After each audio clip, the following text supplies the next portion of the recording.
Olá, minha gente bacana, estamos nós aqui de novo no Peck Gallery Channel, nossa janela para o mundo, a minha e a tua, e eu quero hoje dar sequência no programa anterior que nasceu com o tema O Perfume e a Diversidade Humana, tá certo? Bom, o que nós vamos mostrar hoje é um fenômeno do século XX. Eu digo para vocês que é um fenômeno tão representativo que eu diria para vocês, eu vou falar hoje de um perfume que é o CK1. Gente, do ponto de vista sociológico, do ponto de vista antropológico e psicológico, por também dizer, CK1, o perfume CK1 está para o século XX, assim como a valsa Danúbio Azul de Strauss está para o século XIX. O que Strauss fez? O Strauss estava lá regendo uma orquestra e de repente ele olha para trás, está todo mundo sentado, escutando a sua obra, e ele incomodado, fala, mas gente, por que ninguém dança? Por que ninguém fica de pé? Fica todo mundo sentado me escutando? Foi aí que nasceu a valsa. E agora me diga, hoje, lembra como foi o seu baile de formatura? Você dançou uma valsa. Lembra as meninas de 15 anos dançaram valsa? E a valsa tem sua origem no século XIX. Então, para mim, CK1 está para o século XX, assim como o Danúbio Azul está para o século XIX. Por quê? O perfume CK1 rompeu todas as barreiras possíveis e imagináveis do ponto de vista da construção perfumística e da estrutura do design. É uma estrutura simples, reduzida do ponto de vista de composição olfativa, mas ele no cerne da questão, a embalagem não tem hot stamping, não tem luxo, e foi um perfume compartilhado. Esta estrutura do pensamento de compartilhar é o que denotou de onde vem o sucesso deste produto. E um detalhe, os personagens escolhidos para representar a marca, gente, são pessoas tidas como feias. São pessoas de periferias das grandes cidades. Este é o grande jogo antropológico do CK1. Porque as pessoas que não eram representadas nas campanhas de publicidade dos perfumes, que sempre eram pessoas bem-sucedidas, que sempre eram pessoas ricas, bonitas, misses e daí por diante, atores famosos, CK1 pegou pessoas de periferias das grandes cidades, gente que tem similaridade com a periferia de São Paulo, com a periferia de Nova York, de Chicago, de Detroit, de Paris, de Milão. Era aquele ambiente periférico. E a partir de CK1 que começou a surgir tribos, o conceito de tribos urbanas, tá certo? Que foi também inspirado na moderna concepção do hip hop. Então, essa estrutura que CK1 criou, que propiciou um redesenho do pensamento hip hop, dos movimentos que depois foram se alargando, movimentos de skatistas, movimentos de tatuagens, né? Tudo nasceu dentro dessa estrutura do CK1. Então, o que a gente consegue concluir? Que um único perfume foi capaz de mudar a teia social, a estrutura da teia social, e dar voz às pessoas que antes não tinham vozes, né? As pessoas de periferia não tinham, elas não tinham acesso, as pessoas eles eram invisíveis aos olhos da mídia, tá certo? Então, eu estou falando de um perfume do século XX, não podemos lembrar que já estamos há 2 décadas do século XXI, e há 20 anos atrás, CK1 propôs algo compartilhado vamos compartilhar. Então tá lá, uma menina negra com um rapaz preta com um menino branco, um cara esquisito com uma outra mulher mais esquisita ainda. Então o que eles fizeram? Esse jogo do feio ou daquele que não era aceito na sociedade propiciou algo que jamais tinha sido experimentado. Ou seja, vamos usar as pessoas reais, as pessoas que estão próximas. Se eu saio na rua, eu vou encontrar um personagem da campanha publicitária de CK1 sem nenhum problema, tá certo? Então, o que esse processo gerou? Gerou uma dilatação da estrutura criativa. Os perfumistas se libertaram daquele processo de estar trabalhando simplesmente naquilo que vende.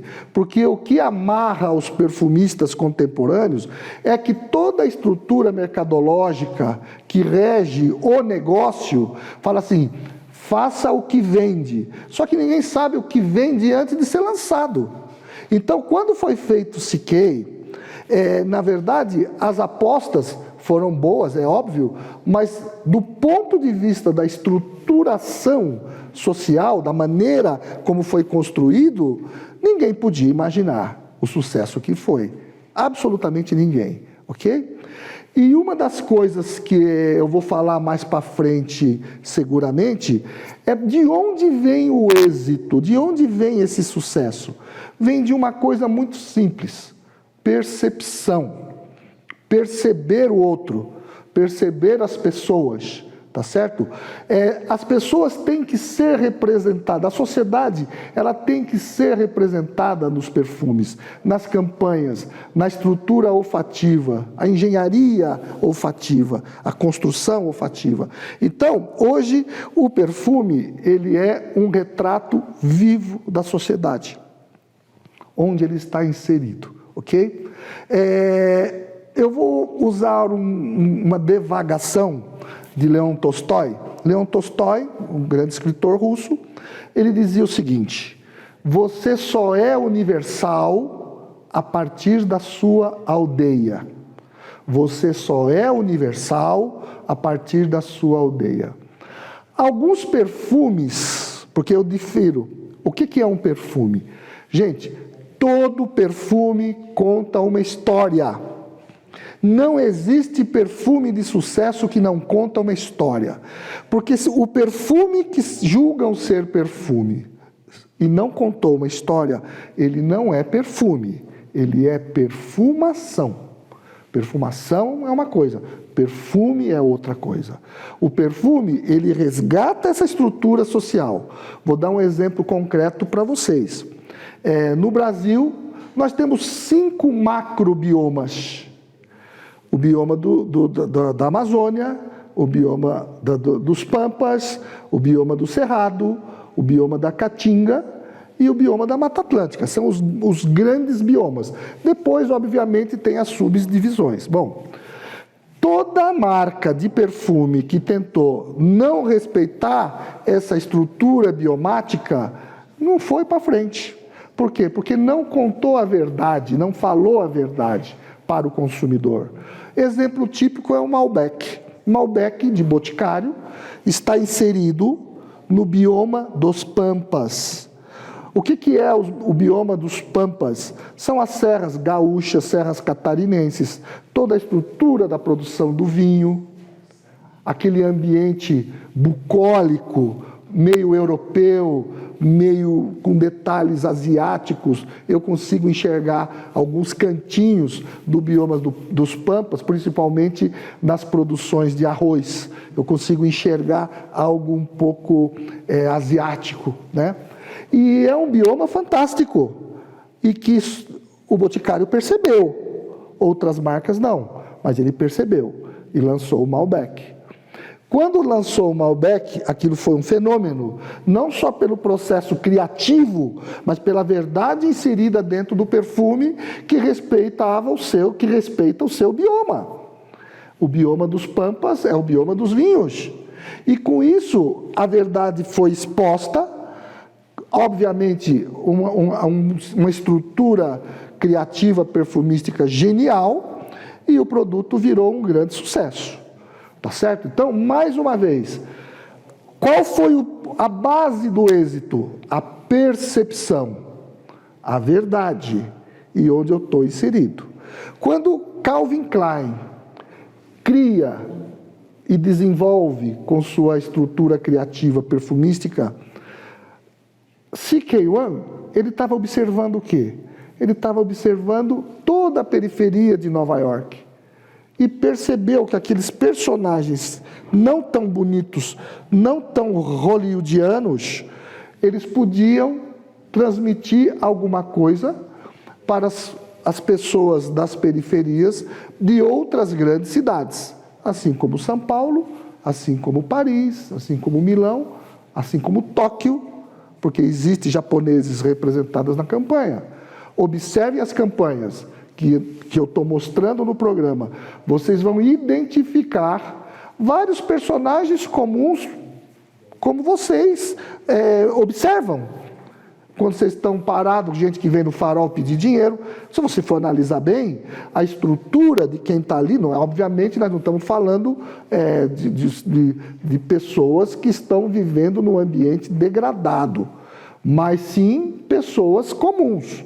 Então, é muito interessante o perfil dessas pessoas que você encontra nos faróis, andando na rua e daí por diante. Porque, gente, ninguém é pobre porque quer. Um dia, as pessoas que hoje estão passando dificuldade, no futuro não vão passar. E eu espero que assim seja, porque essa é a lógica natural. As pessoas querem prosperar e elas vão se relacionar com aquilo que tem aderência com a sua estrutura, né, psicológica. Então, essa é a percepção que eu desejo passar para vocês, que não enxerguem o perfume apenas como estrutura olfativa. Quando forem criar seus perfumes, tentem imaginar onde ele vai ser inserido, para que a partir daquela aldeia, assim como eu disse, ele comece a ganhar o mundo. Porque as pessoas vão identificar o seu produto como algo verdadeiro e as pessoas buscam coisas naturais e verdadeiras. Até a próxima!